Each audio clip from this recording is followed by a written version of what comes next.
Punjab and Maharashtra cooperative bank अर्थात PMC बँकेमध्ये कर्ज वाटपात मोठा घोटाळा झाल्याची माहिती मिळते। बँकेच्या कर्ज मंजुरी प्रक्रियेतील गंभीर त्रुटी उघड झाल्यात। एका रिपोर्टनुसार बँकेने एका कंपनीला सुमारे 87.5 कोटींचं कर्ज मंजूर केलं होतं।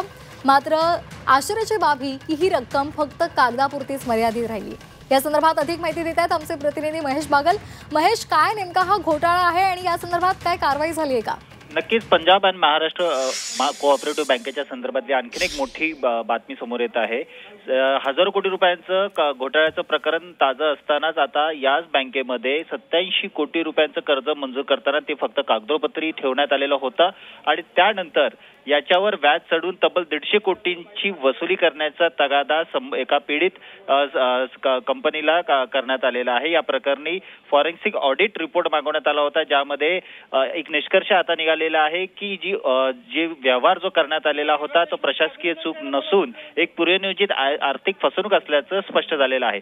सध्याचं हे प्रकरण नॅशनल कंपनी लॉ ट्रिब्युनलमध्ये गेलेलं आहे आणि लवकरच यावर सुनावणी होणार आहे।